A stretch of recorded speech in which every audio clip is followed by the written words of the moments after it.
আসসালামু আলাইকুম রহমতুল্লাহি ওবরকাতুহু। সম্মানিত দর্শক, 2026 সনের মে মাসের শেষ দিকে যে পবিত্র ঈদুল আজহা হয়ে গেল, সেটি নিয়ে কথা বলব। আমাদের বাংলাদেশে এই যে ঈদুল আজহা, এটিকে মূলত সবাই বকরির ঈদ বলে। কেন বকরির ঈদ বলে এটা পরে বলছি, কিন্তু তার আগে যেটা বলে নিই সেটা হলো, এবারের এই ঈদ উপলক্ষে ক্রেতা এবং বিক্রেতা, মানে যারা পশু কুরবানি দিয়েছেন তারা এবং যারা বিক্রেতা এই পশুর কুরবানির যে পশু বিক্রি করেছেন, সকলের মধ্যে যে হতাশা, দীর্ঘশ্বাস, বিশেষ করে যারা পশু বিক্রেতা, ব্যাপারী, খামারি, তাদের মধ্যে দীর্ঘশ্বাস, কান্না, হতাশা, ক্ষোভ এবং বিক্ষোভ, এবং যেটি শেষ পর্যন্ত অনেকটা রাজনৈতিক বিদ্রোহে রূপ লাভ করেছে।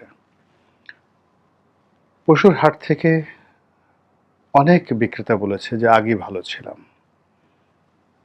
শেখ হাসিনার জমানাতে ভালো ছিলাম, ট্রাক ভরে ভরে গরু এনেছি, একটি গরুও ফেরত নিতে হয়নি, পর্যাপ্ত লাভ করেছি এবং সারা বছর বউ বাচ্চা নিয়ে আমরা সুখে শান্তিতে ছিলাম। কিন্তু এবার কি হলো?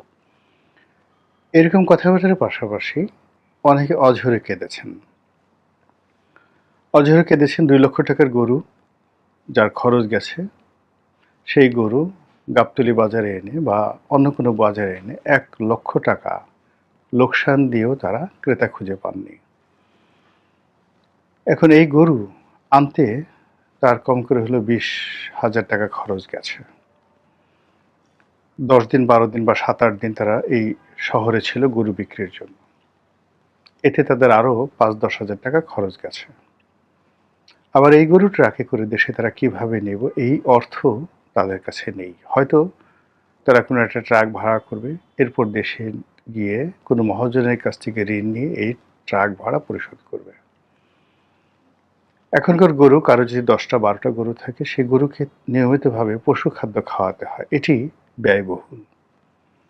আগেকার দিনে যেভাবে শুধু ঘাস খাওয়ানো চলতো বা মাঠে ছেড়ে দিলেই ও নিজের ইচ্ছা মতো পেট ভরে নিয়ে আসতে পারত, এখন একে পশু খাদ্য খাওয়াতে হবে, ওষুধপত্র খাওয়াতে হবে, ওর চিকিৎসা লাগবে। সব মিলিয়ে একটি গরুর 1 বছর লালন পালন করতে একটি কৃষকের তার যে নিজের সন্তান সন্ততি লালন পালন করতে যতটা টেক কেয়ার করতে হয়, ঠিক ওইভাবে তাকে টেক কেয়ার করতে হচ্ছে। যে কৃষক, যাদের সংখ্যা আমি বলতে পারবো না, তবে কম করে হলেও 50 লাখ পশু অবিকৃত অবস্থায় খামারে, গ্রামে গঞ্জে ফিরে গেছে। তো যারা এই পশুগুলো ফেরত নিয়ে গেছেন, একটু সামর্থ্যবান যারা, তারা দীর্ঘশ্বাস ছেড়েছেন। যারা মধ্যবিত্ত তারা খিস্তি খেয়ে করেছেন, আর যারা একেবারে দরিদ্র তারা অঝরে কেঁদেছেন। সে কান্না আমি আমার জীবনে কখনো দেখিনি। এর বাইরে যারা ক্রেতাদের মধ্যে সামর্থ্যবান যারা, অবশ্যই তারাই কেবলমাত্র কুরবানি করে নেন, এবং এই কুরবানিকে সামর্থ্যবান যারা মানুষ, তারা পবিত্র ঈদ উল ফিতরের যে আনন্দ, সেই আনন্দের চাইতে এটাকে তারা বেশি সেলিব্রেট করে। এই মহানগরীতে বহু সংখ্যক মানুষ, হাজার হাজার লাখ লাখ মানুষ, তারা দল বেঁধে পশু হাটে যায় পশু কেনার জন্য।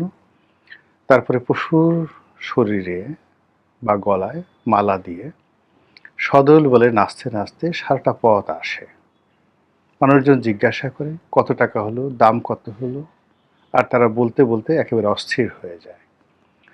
পাড়া মহল্লা গরুতে, ছাগলে ভরে যায়।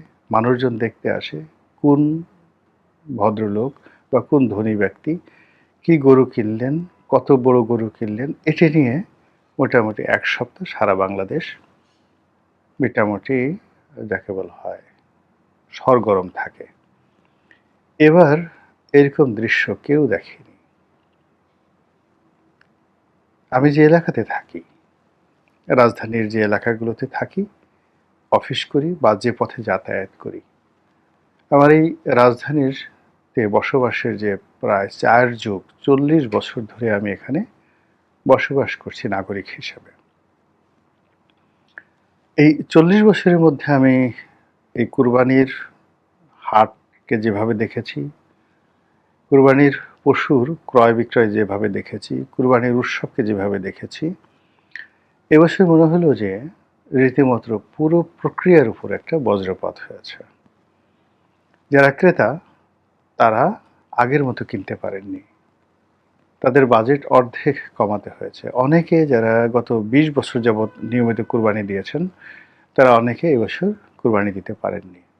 যারা আরাম একটা গরু দিয়েছেন, পরিপূর্ণ একটা গরু দিয়েছেন, তারা এবছর হয়তো ভাগে দিয়েছেন। যারা ভাগে দিতেন তারা দেননি। যারা গরু দিতেন তারা এবছর ছাগল দিয়েছেন।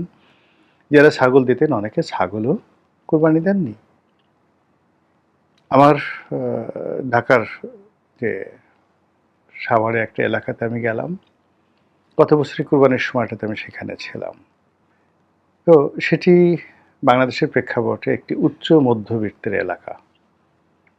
তো সেখানে গত বছর যে কুরবানি দেওয়ার জন্য যে পশুগুলো ছিল, এবছর গিয়ে দেখলাম জাস্ট অর্ধেকের চেয়েও কম। ১, ২ নম্বর হলো দৃশ্যমান ওরকম দামি কোনো গরু ছিল না। সবগুলো ছোট, ছোট গরু। মানে যেখানে একটা গরু ৭০-৮০ হাজার টাকা থেকে শুরু করে বড় জোর ১.৫ লাখ টাকা। কিন্তু ওই এলাকাতে গত বছর ৫ লাখ ৬ লাখ টাকা দামের গরুও কিন্তু আমি দেখেছি। তো এই যে একটা বিবর্তন, এই যে একটা কষ্ট, এই যে একটা অভিঘাত আমাদের অর্থনীতির উপরে এসেছে, আমাদের রাজনীতির উপরে এসেছে, আমাদের মন মানসিকতার উপরে এসেছে যে একটা ধর্মীয় অনুষ্ঠান সম্পূর্ণরূপে ম্লান হয়ে গেল। আপনারা যারা এই উৎসবটির আদি ইতিহাস জানেন, আমি প্রথমে বকরি দিয়ে শুরু করি। এটিকে বলা হতো বকরির ঈদ। এর কারণ হলো যে আমাদের আবহমান বাংলায় ঠিক পশ্চিমবঙ্গের মতোই, পশ্চিমবঙ্গে যেমন ইদানিং গরু নিয়ে রাজনীতি করছে, আমরা যারা ৬০-এর দশকে জন্ম, ৭০-এর দশকটাতে দেখেছি, আমাদের দেশে প্রতিটি কৃষকের পরিবারে গরু ছিল সবচেয়ে যাকে বলা হয় আভিজাত্যের প্রতীক এবং গরুকে পরিবারের আপনজনের মতো লালন পালন করা হতো। এর কারণ হলো কৃষিকাজে গরু এবং মহিষ, দক্ষিণাঞ্চলে মহিষ এবং দক্ষিণের বাইরে যেটা ভাটির অঞ্চল, ফরিদপুর, আমি তো ফরিদপুরের মানুষ, এই অঞ্চলে মহিষ লালিত পালিত হয় না। এখানে গেরস্থ পরিবার বলতে ১০টি, ১২টি, ২০টি, ২৫টি, ৫০টি গরু এবং যার যত, যেমন দেখা গেল যে একজনের ২০০ বিঘা জমি আছে। এখন ২০০ বিঘা জমির জন্য তার কম করে হলেও ৪০টি তাদের হাল লাগবে, হাল ৪০টি হালে ৮০টি গরু। এরকম গৃহস্থ পরিবারও আমি ফরিদপুরে আমাদের আপনজনদের মধ্যে দেখেছি। একেবারে যে দরিদ্র, প্রান্তিক দরিদ্র, তারও অন্ততপক্ষে ৪টি গরু এবং ২টি হাল, মানে চাষাবাদ করার জন্য। নিজের যদি ১ বিঘা জমি থাকতো, সে নিজের ১ বিঘা চাষাবাদ করে সে অন্যের জমিতে হাল চাষ করত ডে বেসিসে। তো এই কারণে কি হতো, গরু জবাই করাটা আসলে আমি ছোটকালে এটা দেখিইনি। সাধারণত কোনো একটা পরিবারে খুব বৃদ্ধ হয়ে গেলে সেই গরুকে জাস্ট কসাইখানাতে দিয়ে দেওয়া হতো। নিজেরা ওই সারা জীবন যে গরুটি লালন পালন করেছে, যে গরুটিকে সে খাইয়েছে বা যে গরুটি তার কৃষিকাজে মানে তার সাহায্যকারী ছিল, তাকে জবাই করা এবং তার মাংস খাওয়া, এটা আমার গ্রামে এটা খুব বেশি একটা ছিল না। খুব বেশি একটা ছিল না। শুধুমাত্র অনেকে মানত করত। সে মানত করার জন্য পুরো গ্রামে অন্তত বেশিরভাগই আসলে ছাগল জবাই হতো। গরু আমাদের গ্রামে হতো না। কালে ভদ্রে ১ টা বা ২ টো গরু হতো পুরো গ্রামে। এজন্য এই যে ছাগল বা বকরি আধিক্যের কারণে এই যাকে বলে উৎসবটির নাম বকরির উৎসব হয়তো হয়ে গেছে।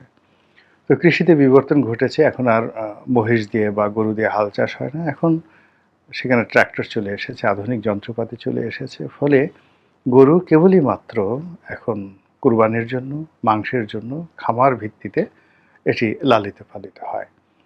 তো সেই কারণে এখন এটাকে গরুর ঈদ কেউ বলছে না। এখন এটাকে বেশিরভাগ মানুষ বকরির ঈদ বলে। তো এইবার যেটা হলো আমাদের এই বাংলায় এবং পশ্চিমবঙ্গে পুরোটাই এই গরুর ঈদ বা গরু সংক্রান্ত যে ব্যবসা-বাণিজ্য এটার উপর রীতিমতো আল্লাহর গজব নাজিল হয়েছে।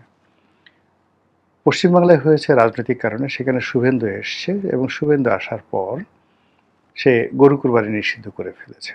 এর ফলে কি হলো, পশ্চিমবঙ্গের মুসলমানরা এবছর সেখানে গরু কুরবানি দিতে পারেনি। একইভাবে আসামে সীমিত আকারে